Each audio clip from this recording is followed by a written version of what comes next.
Assalamualaikum warahmatullahi wabarakatuh.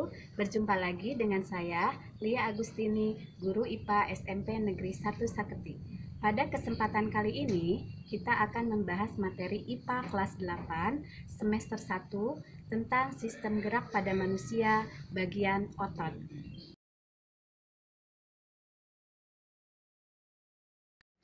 Mari kita simak materi sistem gerak pada manusia bagian otot.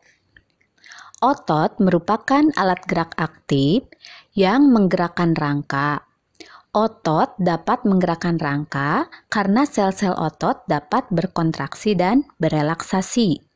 Pada saat berkontraksi, otot mengerut sehingga bentuknya memendek. Pada saat berelaksasi, otot mengendur sehingga bentuknya memanjang.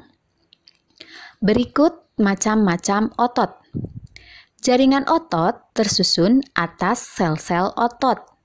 Berdasarkan bentuk dan cara kerjanya, sel-sel otot itu dibedakan menjadi 3 macam, yaitu otot lurik, otot polos, dan otot jantung.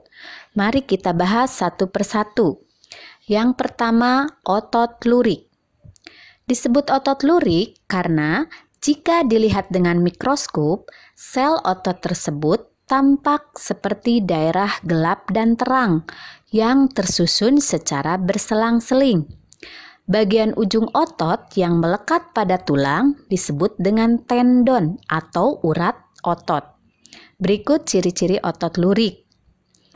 Bentuk selnya silindris, memanjang, mempunyai banyak inti.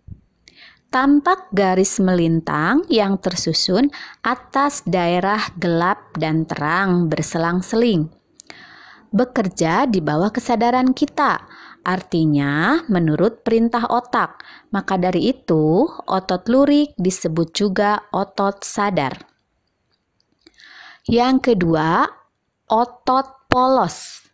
Otot ini banyak dijumpai pada organ dalam. Misalnya pada usus, pembuluh darah, dan saluran kemih, dan juga dinding rahim. Ciri-ciri otot polos adalah sebagai berikut.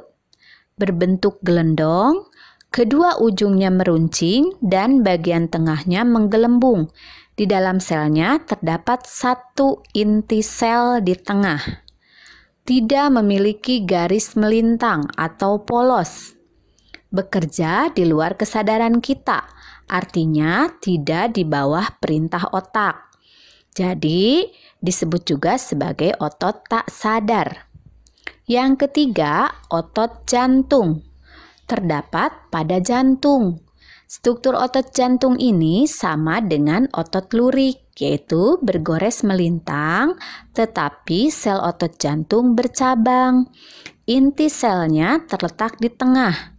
Nah, otot jantung ini bekerja tidak di bawah kehendak kita, melainkan secara otomatis.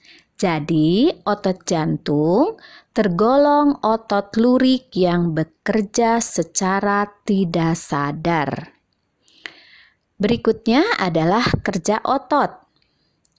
Berdasarkan tujuan kerjanya, otot dibedakan menjadi otot antagonis dan otot sinergis.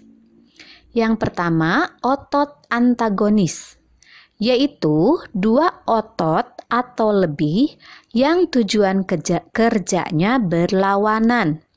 Misalnya, jika otot pertama berkontraksi dan otot kedua berelaksasi, akan menyebabkan tulang tertarik.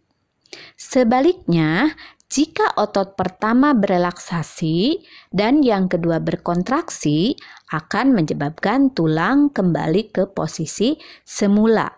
Contohnya, otot trisep dan otot bisep. Yang kedua, otot sinergis, yaitu dua otot atau lebih bekerja sama dengan tujuan yang sama. Jadi, otot berkontraksi dan berelaksasi secara bersamaan. Misalnya, otot-otot antar tulang rusuk yang bekerja sama ketika kita menarik napas. atau otot pronotor, yaitu otot yang menyebabkan telapak tangan menengadah atau menelungkup. Nah, itu sekilas materi tentang otot yang bisa saya sampaikan pada kesempatan kali ini.